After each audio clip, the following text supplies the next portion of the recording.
그렇다면 두 분께서 좀 공평하게 평가를 해주시면 좋겠습니다. 먼저 최 교수님, 오늘 송 대표 연설 어떻게 들으셨습니까? 저는 긍정적으로 평가해요. 네. 그러니까 일단 제일 중요한 게 뭐냐면 무능, 내로남불. 이걸 본인들의 정체성으로 얘기를 했어요. 지금까지의 모습으로. 이런 보통 대표 연설에서 이렇게까지 처절하게 반성하는 것은 그렇게 많지 않거든요. 그러니까 뭐 그렇다더라도 실제 대표가 연설하면서 이런 얘기까지 하기는 상당히 어려움이 있었을 거예요. 근데 무능, 내로남불, 특히 내로남불이라고 하는 단어를 썼다고 하는 것은 제가 볼 때 국민들이 보는 민주당에 대한 어떤 그 잘못된 부분들 이거 인정했다고 저는 보거든요. 그리고 또 하나 조국의 시간을 국민의 시간으로. 이것도 저는 의미 있는 말이라고 생각해요. 그런 마음이 있다 하더라도 입 밖에 이걸 내는 것 자체가 상당히 부담스러울 수 있어요. 대표 입장에서는. 왜냐하면 어쨌든 아직도 조국 전 장관을 지지하는 계층이 있고 그분들 같은 경우에 뭐 반발할 수 있는 위험성도 충분히 있는 거잖아요. 그럼에도 불구하고 이런 말들을 할 수 있었다고 하는 것은 완전히 바뀌지 않고서는 민주당이 다시 국민의 신뢰를 얻기 어렵다는 것을 분명하게 표현한 거라고 저는 생각해요. 이런 점이 저는 인정받아야 된다고 생각합니다. 그러니까 송영길 대표가 물론 100% 모든 민주당 의원들이 다 동의했냐? 여기에는 뭐 의문이 생길 수 있다고 저는 봐요. 그럼에도 불구하고 대표 입장에서 이런 모습으로 바꾸겠다고 하는 의지를 표명한 것만으로도 저는 인정받아야 된다고 보고 또 하나는 주택 정책도 그래요. 공급 확대하겠다고 오늘 또 선을 그었어요. 이 부분도 사실 지금까지 사실은 공급 확대도 하면서 여러 가지 세금이나 아니면 대출 문제 이런 부분들 좀 옥죄는 부분이 있었지 않습니까? 이런 부분들을 좀 더 과감히 풀겠다고 하는 것도 부동산 정책에서 문재인 정부가 실패한 부분이 있지 않습니까? 그 부분도 인정하고 새로운 변화를 하겠다는 시도를 보였다는 점, 이런 점에 송영길 대표가 민주당의 변화를 추동하려는 의지를 갖고 있다는 걸 보여줬다는 점에서 저는 긍정적으로 평가를 하고요.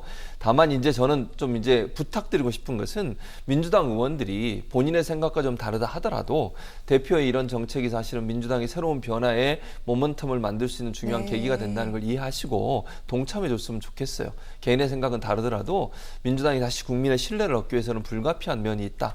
라는 부분들을 좀 이해하시고 적극적으로 동참해주는 모습을 보였으면 좋겠습니다. 그렇군요.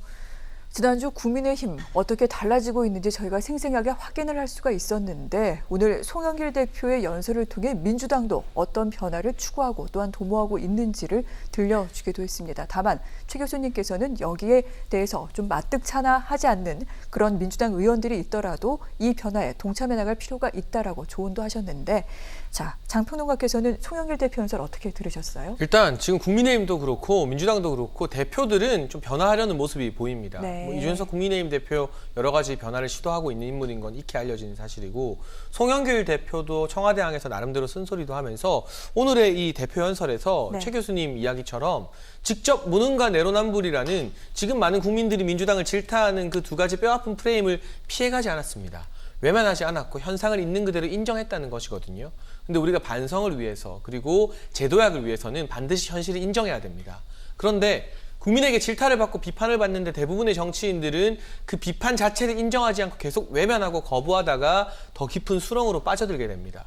대표적인 인사가 조국이라는 생각이 드는데 그에 비해서 송영길 대표는 우리 무능했다, 우리 내로남불이었다 인정을 했다는 것은 저는 그전까지의 이 여당 대표 연설에서는 찾아보기 힘든 놀라운 발전이라는 생각이 들고요. 하지만 한 가지 아쉬운 건 이 황보승희 대변인이 말한 것처럼 국민들의 세 부담 완화, 조세 부담에 대해서는 직접적인 언급이 없었습니다. 물론 부동산 문제에 있어서 공급을 많이 늘리는 것도 중요하지만 사실상 1가구 1주택자 같은 경우는 집값 올라서 기분은 좋은데 오히려 세금 부담 늘어나면서 쓸 수 있는 돈은 더 줄어들었어요.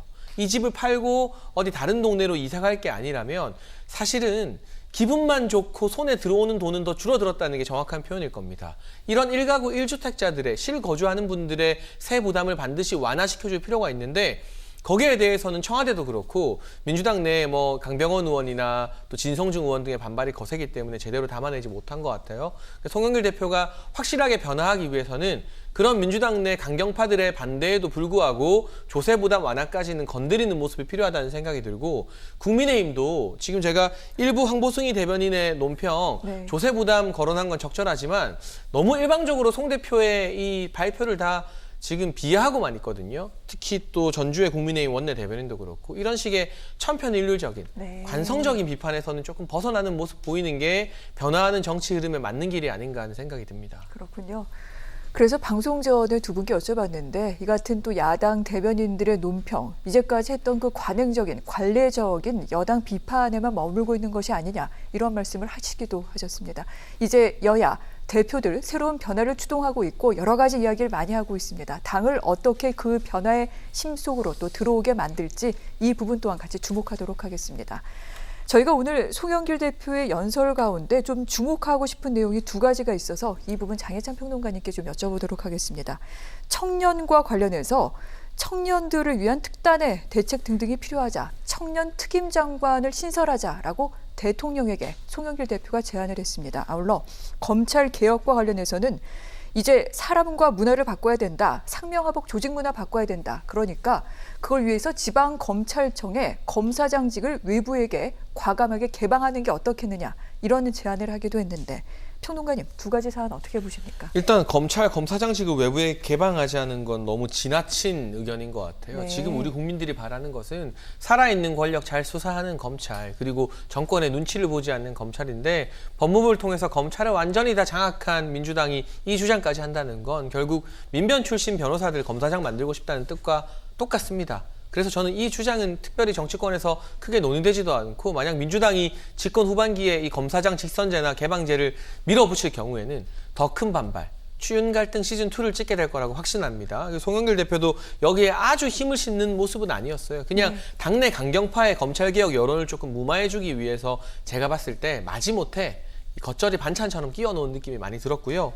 보다 중요한 건 이 청년 특임 장관 신설 제안인데 네. 이번에 이준석 돌풍이 워낙 거세다 보니까 민주당에서 그 대항마로 이동학을 청년 최고위원으로 선임을 했고 청와대에서는 이 김한규를 정무비서관으로 채택한다는 이야기가 있습니다. 그런데 김한규 정무비서관 내정자 같은 경우는 굉장히 동안인데 우리나라 나이로 48살이에요. 그러니까 어떻게 봐도 청년으로 보긴 좀 힘들죠. 그래서 청년 장관을 만들면 상징적인 의미가 있지 않은가. 2030 민심 잡기에 지금 올인하는 모습인데 이게 없던 제도가 아닙니다. 박근혜 정부에서 청년위원장이 있었고요. 대통령 직속 청년위원회 위원장은 장관급이었습니다. 그래서 실제로 뭐 1기 위원장, 2기 위원장이 있었는데 이 대통령 직속 청년위원회를 없앤 게 바로 문재인 정부입니다. 그러면 청년 특임 장관 신설하자고 말할 게 아니라 왜 박근혜 정부에서 만들었던 장관급 청년위원회를 없앴는지 거기에 대한 설명과 반성부터 해야 되는 거죠. 그게 순서라고 봅니다. 박근혜 정부에서 했다고 해서 무조건 안 좋은 건 아니거든요. 지금 일례로 전국에 있는 창조혁신경제센터, 창조경제혁신센터에서 굉장히 좋은 성과들이 많이 나오고 있습니다. 그런데 이 창조경제혁신센터 전국에 만드는 건 다 박근혜 정부 정책이었잖아요.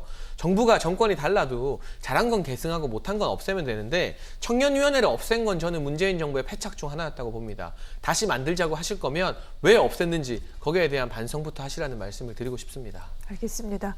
어떻게 보시는지 의견을 들어봤고요. 또 한 가지 궁금한 내용, 이 부분은 최 교수님께 여쭤보도록 하겠습니다. 송영길 대표, 이준석 대표에게 이제 대표로 뽑히자마자 여야정 상설협의체 구성하자라고 얘기를 했고 이 대표 여기에 대해 화답한 바 있죠.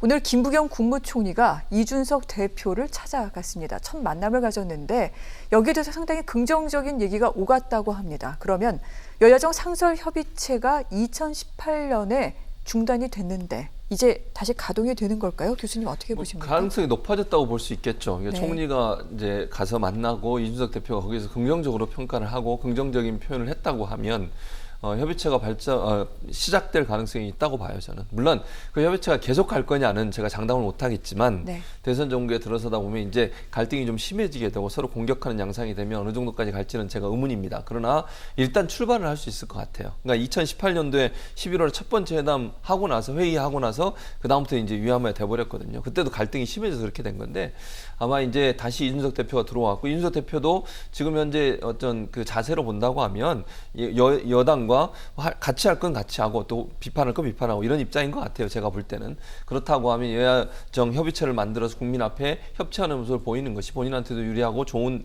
이미지를 만들 거라고 판단했을 겁니다. 그렇다고 하면 아마도 협의체 출발은 가능할 것 같다. 네. 아까도 제가 말씀드렸지만 그게 계속 지속될 거냐의 문제는 두고 봐야 되는 문제이지만 왜냐하면 또 만나서 회의하고 또 문제가 돼서 서로 갈등이 겪게 되면 네. 협의체 운영이 좀 어려워질 수 있는 부분도 분명히 있거든요. 그러나 일단 지금의 분위기로 봐서는 출발은 가능하지 않을까 하는 예상을 할 수 있을 거로 보여집니다. 네.